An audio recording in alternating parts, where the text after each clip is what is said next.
इस पर श्री राम गोपाल ने स्पष्ट रूप से ये कहा कि समाजवादी पार्टी सिर्फ एक ही सीट पर ये चुनाव लड़ेगी। श्री मिश्रा जी ने उन्हें ये भी बताया कि अगर समाजवादी पार्टी एक ही सीट पर ये चुनाव लड़ती है तो तब फिर ऐसी स्थिति में बहुजन समाज पार्टी अपना एक प्रत्याशी चुनाव में जरूर उतारेगी,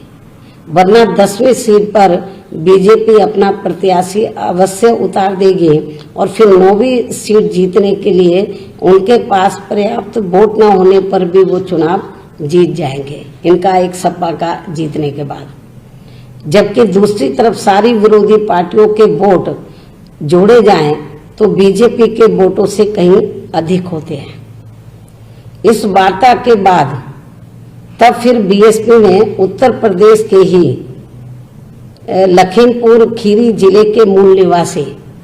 श्री रामजी गौतम को, जो दलित वर्ग से आते हैं, जिनको राजस्थान प्रदेश की वर्तमान कांग्रेसी सरकार के चलते हुए वहां इनके नेतृत्व में बीएसपी के बढ़ते हुए जनाधार से दुखी होकर फिर इनको वहां से भगाने व इनका मनोबल गिराने के खास उद्देश्य से जो इनके साथ षड्यंत्र के तहत जिस प्रकार से बुरा बर्ताव किया गया था, जो कदापि भुलाया नहीं जा सकता है, जिससे कांग्रेस पार्टी की भी इस दलित विरोधी हरकत से पूरे देश के दलित समाज के लोग काफी आक्रोशित हुए। इनको फिर इनकी पार्टी के प्रति समर्पण व ईमानदारी आदि को खास ध्यान में रखकर इस चुनाव में पार्टी ने खड़ा करने का फैसला लिया। परंतु कांग्रेस की तरह सपा ने भी अपनी दलित विरोधी मानसिकता के तहत अपनी इस बात से कि हम दूसरा उम्मीदवार खड़ा नहीं करेंगे, उससे मुकरते हुए बीएसपी के इस उम्मीदवार का विरोध करने के लिए एक षड्यंत्रकारी चाल के चलते हुए नामांकन के आखिरी कुछ ही मिनटों में या घंटों में, कुछ ही मिनटों में एक निर्दलीय उम्मीदवार को पर्चा भरवाने का काम किया और उसके पश्चात दिनांक 28/10/2020 को नामांकन पर्चे की जांच के समय बहुजन समाज पार्टी के 4 विधायकों की खरीद फरोख्त करके उनसे ये झूठा हलफनामा दिलवाया कि उन्होंने बहुजन समाज पार्टी के नामांकन पत्र में अपने हस्ताक्षर नहीं किए थे, जबकि सभी विधायकों ने दिनांक 26/10/2020 को श्री रामजी गौतम के नामांकन पत्र में हस्ताक्षर किए थे और पर्चा दाखिले के समय में भी वे स्वयं मौजूद थे। और फिर जांच उपरांत इन विधायकों का ये कथन असत्य एवं झूठा पाया गया तथा बहुजन समाज पार्टी के प्रत्याशी का पर्चा सही पाया गया, वैध पाया गया और फिर समाजवादी पार्टी द्वारा समर्थित निर्दलीय उम्मीदवार का भराया गया पर्चा कई गंभीर त्रुटियों की वजह से खारिज हो गया। अर्थात इनको हराने के लिए सपा ने, हमारे कैंडिडेट को हराने के लिए सपा ने अपने विधायकों के समर्थन से एक उद्योगपति से पर्चा दाखिल करा दिया और फिर आम चर्चा के मुताबिक जिनके धन से वह आगे टिकट देने के लालच से मीडिया के अनुसार बीएसपी के इनको मिलाकर 7 विधायकों को तोड़ा गया, जिसमें फिर भी इन्हें इस उद्योगपति को राज्यसभा में भेजने के लिए सफलता नहीं मिल पाई और अब इससे दुखी होकर ये पार्टी बीएसपी पर बीजेपी के साथ साठगांठ करके ये चुनाव जीतने का गलत व बेबुनियाद जबरदस्ती के आरोप लगा रही है। किंतु इनकी ये घिनौनी हरकत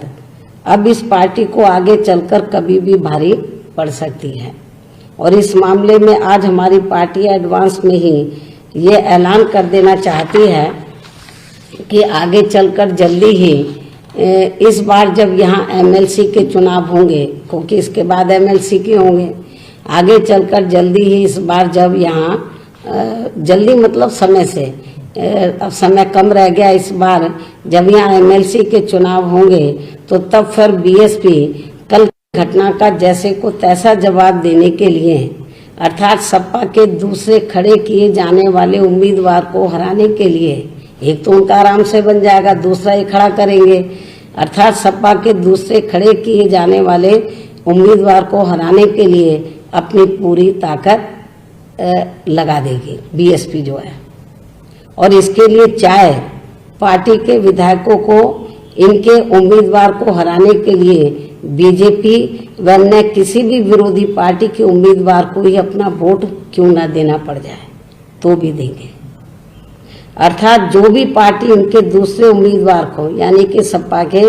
दूसरे उम्मीदवार को हराने के लिए भारी पड़ेगी तो उसे हम अपने विधायकों का वोट जरूर दिलाएंगे। अर्थात सपा के दूसरे उम्मीदवार को अब हमारी पार्टी जरूर एमएलसी का चुनाव हराएगी। जबकि इस मामले में यूपी के लोगों को ये मालूम है, शायद इसे नहीं मालूम है तो इसको भी मैं आज बता देना चाहती हूँ। सपा के मुखिया को, अखिलेश को ये मैं बता देना चाहती हूँ, जबकि इस मामले में यूपी के लोगों को ये मालूम है और सपा के मुखिया को भी ये मालूम होना चाहिए कि सन 2003 में इन्होंने बीएसपी के, जब मैंने खुद गवर्नमेंट छोड़ दी थी तो उसके बाद सन 2003 में इन्होंने बीएसपी के यानी कि सपा ने बीएसपी के 38 एमएलए तोड़कर अपनी सरकार बना ली थी। उसके बाद फिर क्या हुआ सन 2003 के बाद, उसके बाद सन 2007 में विधानसभा के हुए आम चुनाव में इनको फिर प्रदेश की जनता ने सत्ता से बाहर कर दिया और फिर बीएसपी की पूर्ण बहुमत की सरकार बनी। तब इनके पिताजी ने ये गलत कार्य किया था, इनके पिताश्री ने ये गलत कार्य किया था और अब उन्हीं के पद चिन्हों पर चलकर तो ये भी ये गलत कार्य कर रहे हैं और अब इनका भी अपने पिताश्री की तरह ही बुरा हाल होने वाला है अगले ये जो इस बार विधानसभा का आम चुनाव होगा। तथा बीएसपी फिर से अब पूर्ण बहुमत के साथ सत्ता में आसीन हो जाएगी। तो जैसे सन 2007 में वैसे ही पहले भी इनके पिता ने गलत काम किया और अभी भी, जबकि उस समय सन 2003 में मान्यवर श्री कांशीराम जी की तबीयत बहुत ज़्यादा खराब थी, वो हॉस्पिटल में एडमिट थे। हमारे विधायक इनके पिताश्री ने तोड़े 38 और अपनी सरकार बना ली तोड़ फोड़ करके। और इतना ही नहीं, मान्यवर श्री कांशीराम जी के छोटे भाई को, उनकी बहनों को खरीद फरोख्त करके पार्टी बनवाई, यूपी में उनकी मीटिंगें करवाई और उसके लिए श्री आर के चौधरी को अधिकृत किया, पंजाब में जाना, इधर जाना, केस लड़ना, क्या नहीं कुछ किया, लेकिन हुआ क्या, जनता देख रही थी। और सन 2007 में तो फिर बीएसपी पूर्ण बहुमत के आधार पर सत्ता में आई और समाजवादी पार्टी सत्ता से बाहर हो गई और अब इनका भी यही हाल होने वाला है। इतना ही नहीं बल्कि मीडिया के मुताबिक बीएसपी के जिन 7 विधायकों ने सपा द्वारा निर्दलीय के रूप में खड़े किए गए एक उद्योगपति को उनके धन व सपा के टिकट के लालच में आकर जिस अपनी मूल पार्टी बीएसपी से चुनकर गए थे उसके साथ विश्वासघात किया और अब उन्हें पार्टी विरोधी ऐसे जो जिन्होंने विश्वासघात किया अब उन्हें पार्टी विरोधी गतिविधियों में लिप्त होने के कारण आज तत्काल प्रभाव से पार्टी से निलंबित कर दिया गया है, जिनके नाम चौधरी असलम अली, श्री हरगोविंद भार्गव, मोहम्मद मुस्तफ़ा सिद्दीकी, श्री हाकिम लाल बिंद, मोहम्मद असलम रायनी, श्रीमती सुषमा पटेल व श्रीमती वंदना सिंह है। इसके साथ साथ इनके बारे में पार्टी के सभी पदाधिकारियों को ये भी निर्देशित किया गया है, ये जो 7 विधायक हैं तो इनके बारे में पार्टी के सभी पदाधिकारियों को, छोटे बड़े पदाधिकारियों को ये भी निर्देशित किया गया है कि आज से अब इन विधायकों को पार्टी के किसी भी कार्यक्रम में नहीं बुलाया जाएगा। साथ ही इन सभी को ये भी सूचित किया जाता है कि इनके दूसरी पार्टी में जाते ही इन सभी विधायकों के विरुद्ध दल बदल कानून के तहत इनकी सदस्यता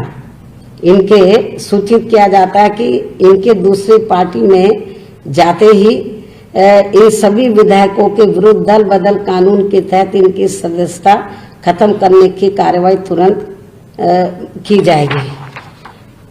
और या अन्य और भी कोई कारण रहा जिसमें दल बदल कानून का ये उल्लंघन करते हैं, चाहे वो शामिल हो जाए या नहीं भी हो, दल बदल कानून का उल्लंघन करते हैं तो तब भी इनके खिलाफ इस कानून के तहत बीएसपी द्वारा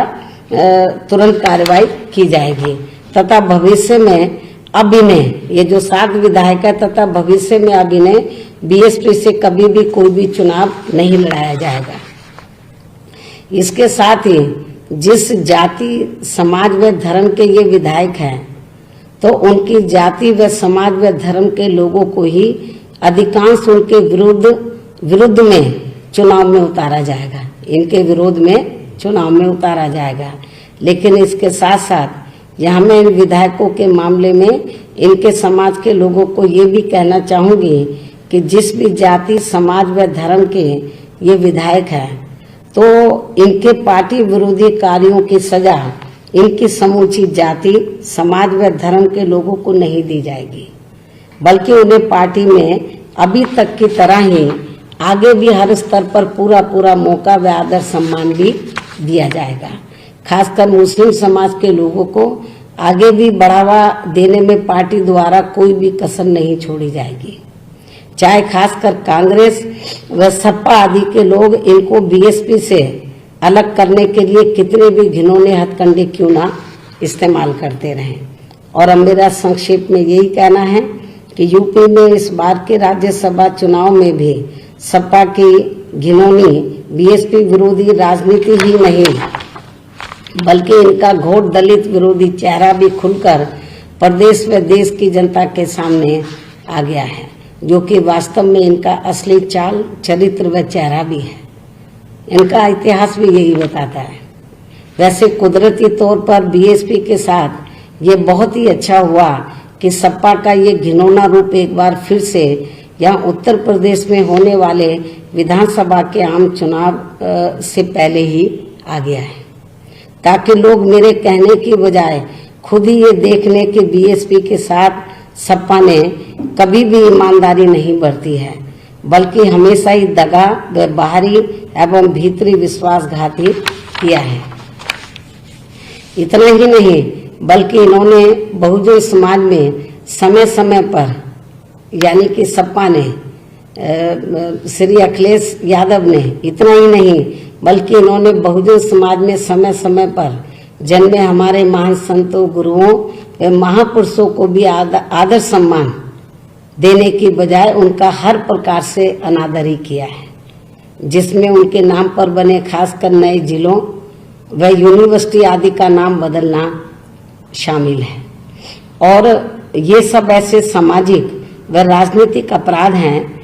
जिन्हें ना तो कभी भुलाया जा सकता है और न ही बीएसपी के आत्मसम्मान व स्वाभिमान से जुड़े लोग कभी भी माफ इन्हें कर सकते हैं। इन्हीं जरूरी बातों के साथ ही अब मैं अपनी बात यहीं समाप्त करती हूँ। और आज मैंने कल जो भी कुछ हुआ है उसके बारे में सही तथ्य मैंने मीडिया के माध्यम से खासकर उत्तर प्रदेश की जनता के सामने रखे, पूरे देशवासियों के सामने रखे हैं।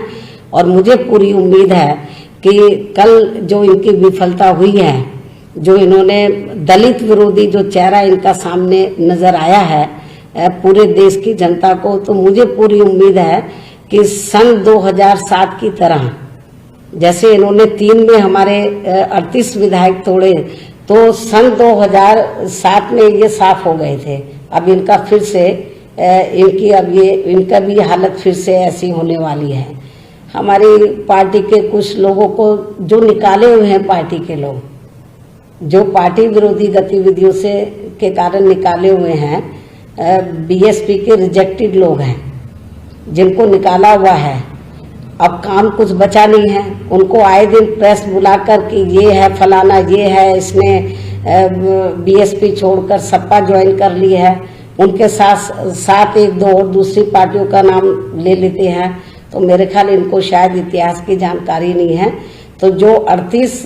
MLA जो इन्होंने तोड़े थे उनका क्या हाल हुआ और इनके पिता श्री का क्या हाल हुआ सन 2007 के चुनाव में, इनको मालूम होना चाहिए। तो इनको लंबी राजनीति यदि करनी है तो ऐसा कोई गलत काम नहीं करना चाहिए जिससे राजनीतिक क्षेत्र में इनका इमेज खराब हो, क्योंकि जोड़ तोड़ की राजनीति कभी टिकाऊ नहीं होती है। इससे ऊपर उठकर तो इनको एक आइडियोलॉजी के आधार पर, मेरे ख्याल डॉक्टर राम मनोहर लोहिया की ये बार बार बात करते हैं, क्या उनके आदर्शों पे चलते हैं? यदि उनके आदर्शों पर चले तो उन्होंने कभी नहीं बताया कि जो ये हरकतें कर रहे हैं और खास तौर से वीकर सेक्शन के मामले में दलितों को के साथ जो अपमान कर रहे हैं, जो उनकी उपेक्षा कर रहे हैं, मेरे ख्याल ये ऐसा कभी उन्होंने नहीं किया था। और इतना ही नहीं, मैं ये भी बताना चाहती हूँ, ये मैंने जो गलत फहमी थी कि भी उन्होंने हमसे बात नहीं की, श्री मिश्रा जी ने खुद कई बार इनको टेलीफोन मिलाया इस दूसरी सीट के बारे में, और जब नहीं उठाया इनके प्राइवेट सेक्रेटरी को बोला। आज मैं मीडिया के माध्यम से यूपी के समूचे ब्राह्मण समाज को ये कहना चाहती हूँ